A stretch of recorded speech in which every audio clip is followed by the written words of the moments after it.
in order to sustain these relationships, sometimes the young men, like at Benning, they'll have to go to court. Exactly. Not necessarily for shooting anybody anymore, but for smoking weed or sometimes being with the wrong people, because the most difficult task a person has is cutting ties with old friends that they grew up with. I told Edward Harris, one of the young men working with us, you have to stop returning your brother's phone calls, because your brother is still in that gangster life and you need to leave him alone. And so sometimes they get arrested because they're with somebody who's wanted, and there's a gun in the car or there's drugs in the car. So what we have done, when they're facing charges, first of all, if they're working in the schools, they have to withdraw. They can no longer be a youth advisor if they get arrested like that. But it means that I've gone to court at least 10 times with these young people. And I've said to the judge, I've worked with him, give us a chance, and I go at sentencing. And instead of sentencing to prison, he'll sentence him to probation to us, even if the prosecutor recommends the opposite. There has not been one case where we have appeared in court where the judge hasn't preferred to send him to us. We know that a young person, there's one 16-year-old, real big guy, he was being unruly, and the police, 2 police officers grabbed him, and they said, well, somebody said, we need to call Andre, the youth advisor. As soon as he heard Andre's name, he calmed down. Yeah. And Andre knew that he didn't take his medication that day, so the police officer turned him over to Andre. So Andre was able to escort him away and calm him down. So the program really complements. It doesn't try to substitute for the police or substitute for a guidance counselor. It's really an adjunct. It's a resource for it, okay? I know it worked in Richmond because if you ask those police officers who came, they said it was a life-changing experience to come to Milwaukee and see firsthand how kids can be transformed and redirected. And so in Milwaukee, so we use, in training, I asked the prosecutor here to call the prosecutor in Milwaukee. I asked the police official who came, call the assistant chief in Richmond. So sometimes what we try to do, a part of our training and orientation is not just with the youth advisors, but it's trying to train and influence public officials as well by asking them to even come here. See, people are more influenced by their peers, and so a DA will listen to another DA. So part of our training and orientation is to match some of those people with issues with others like that. And that seemed to have worked. Richmond, we got everybody on the same page. Milwaukee, everybody's on the same page. We are catalysts. We come in and find a local operating partner. And then we provide orientation and training to the operating partner. It may take a group of people to Milwaukee so you can see firsthand how the model works. And then once you see how the model works, we help you to develop that here.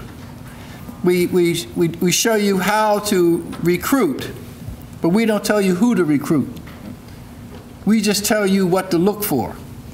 And in most cases, you already have people in your network of associations already, but you never thought to them about them as being able to play this kind of role. So then once we train them, we help them with training, orientation. We may have them, once the program starts, go and spend 4 days in Milwaukee. We may have 3 people from Milwaukee come here. In fact, one of our youth advisors is from Muskegon. Amelia Stuckert. She's from here. She's from here. Send her back. She would love to. She would love to come back. She would be one of the resource people that we would send. And let me give you another idea about the innovation of the question is, how do you reach parents? What Amelia came up with, she got all of the youth advisors certified as IRS tax preparers. We have some 16-year-olds students at South Division who got certified as IRS tax preparers, and they prepare taxes for parents. And we, the first year, 3 years ago, recovered about $630,000. Last year, $1.2 million. Because most low-income people are non-filers. And they're also non-bankers. So we have the banks on hand so they can open a bank account so that money from IRS can go into a bank account. And so some families recovered $2,000, $3,000 that they didn't know they were eligible for. Some of the young people work and are eligible to receive rebates from IRS, and they don't know that. So we have young IRS tax preparers. So that model, and now when we have parent-teachers meeting, the room is packed. And the difference between what we do at the center is we take young people like them who exercise leadership, or people who may be 3 to 5 years a little older than them, but people who they know and love. One of the most compelling, and we're going to show you, I want to show them the two. One of the most compelling things that I've been in this a long time, but I was moved to tears when a 16-year-old girl in South Division, remember the little Spanish girl? She said, I lost 12 friends to death, and I'm 16 years old. I'm not afraid of dying, but what I am afraid of more than anything else is disappointing Andre Robinson, who is my youth advisor. I never want to do anything to disappoint him, because Andre made a connection with her so that she began to love herself, and he was the bridge to her getting a full scholarship to college from that very troubled life. We have to support whatever bridges, whatever lifeline the kids are reaching for. We've got to supply them with a broader range of lifelines, but we ought to let them determine who they are. Let me give you an example of how it works. In the whole Benning Terrace community, we had these 16 young men who were gangbanging and creating the chaos. About 5 of them, for the past 10 years, have been volunteer coaches back in Benning. Coaches are the most underrated community factor around.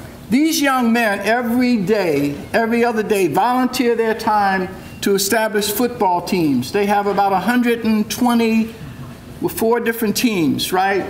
Every year we struggle to raise a little money, 25, 30,000, so they can buy uniforms. They're out there. These kids, they're from ages 7 to 17. They have 4 football teams. And these kids listen to these coaches. They also are available, okay? And they run have these little teams. The kids, and the coaches got together and said, you know, the kids behave themselves when they're with us, but not with their parents or with the teachers. So they got together and told the kids, you can't practice if you don't get a behavioral card signed every Friday by your mother and your teacher. And they say this is the only discipline we have. So we have now the whole community that Benning Terrace, when the critical element are these coaches. And they take them, they do after-school programs, they take them to Florida when we were able to get some money to the Pop Warner Little League. So here is an entity that is functioning as a volunteer. What we want to do is bring structure to them. These young men should be paid full-time.